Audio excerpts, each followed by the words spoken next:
नमस्कार दोस्तों, स्वागत है आपका प्रयागराज स्टडी चैनल पर। आज की डिक्टेशन लिखने के लिए तैयार हो जाइए। Ready, start. आर्थिक क्षेत्र में नवप्रवर्तन करने, व्यवसाय और उद्योग में निहित विभिन्न अनिश्चितताओं तथा जोखिमों का सामना करने की योग्यता तथा प्रवृत्ति उद्यमिता है। जो व्यक्ति जोखिमोहन करते हैं उन्हें साहसी या उद्यमी कहते हैं। देश की लगभग आधी आबादी महिलाओं की है, लेकिन उद्योग, व्यापार, वाणिज्य जैसी आर्थिक गतिविधियों में उनकी सहभागिता बहुत कम है। इसका प्रमुख कारण महिला उद्यमिता का अभाव है। भारत के राष्ट्रीय नमूना सर्वेक्षण कार्यालय के अनुसार देश के सभी उद्यमों में महिला उद्यमियों की हिस्सेदारी केवल 14% है। ई कॉमर्स, विज्ञान, विज्ञापन, मीडिया, मनोरंजन आदि कुछ क्षेत्र हैं जहां भारतीय महिला उद्यमी तेजी से सफलता हासिल कर रही हैं। वर्ष 2017 में महिलाओं के नेतृत्व वाले स्टार्टअप 10% थे, जो वर्ष 2022 में बढ़कर 18% हो गए।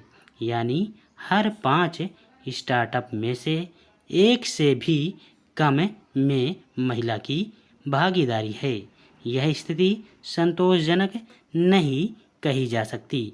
विगत कुछ वर्षों में स्टार्टअप उपक्रमों के विकास और विस्तार के लिए महत्वपूर्ण प्रयास हुए हैं। इनमें महिलाओं की सहभागिता पर भी ध्यान केंद्रित करने का प्रयास किया गया है। वर्तमान में देश में ऐसे 8,000 से अधिक स्टार्टअप उपक्रम हैं जिनकी संस्थापक महिलाएं हैं।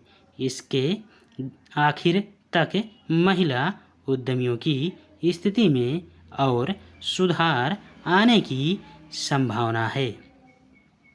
एक दशक पहले हुई आधिकारिक आर्थिक जनगणना से पता चलता था कि भारत में कुल उद्योगों में महज 14% का नेतृत्व महिलाएं कर रही थीं।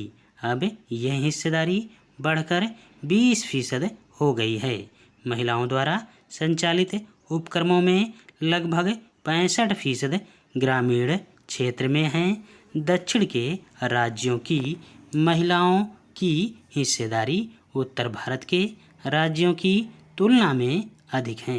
पिछले कुछ वर्षों में सरकारी योजनाओं ने लघु महिला उद्यमियों को सुलभ पूंजी प्रदान करके उन्हें संभावित खरीदारों से जोड़कर कौशल और बाजार विकास, सहायता, क्षमता निर्माण, वित्तीय साक्षरता और आसान सूक्ष्म वित्त तक पहुंच प्रदान करके महत्वपूर्ण सहायता की है। मसलन मिशन शक्ति, जो 2021-22 में महिला एवं बाल विकास मंत्रालय द्वारा शुरू किया गया, ऐसा एकीकृत महिला सशक्तिकरण कार्यक्रम है जिसके माध्यम से महिला उद्यमियों को विभिन्न रूपों में सहायता की जाती है। इसी प्रकार सूक्ष्म, लघु और मध्यम उद्यम मंत्रालय की समर्थ योजना भी महिलाओं को स्वरोजगार के अवसर उपलब्ध कराकर आत्मनिर्भर बनाने का अवसर प्रदान करती है। अन्नपूर्णा योजना के अंतर्गत खाद्य और खान पान के व्यवसाय में महिला उद्यमियों को 50,000 रुपये ऋण दिया जाता है। सबसे पहली चुनौती तो देश में प्रचलित सामाजिक मानदंड और रूढ़ियां हैं। माना जाता है कि महिलाओं की भूमिका घरेलू कर्तव्यों तक सीमित होनी चाहिए। इस कारण महिलाएं स्वयं भी अपनी भूमिका घर परिवार तक सीमित कर लेती हैं। इसके अलावा भारत में महिला उद्यमियों को अक्सर पूंजी जुटाने की समस्या आती है। धन्यवाद।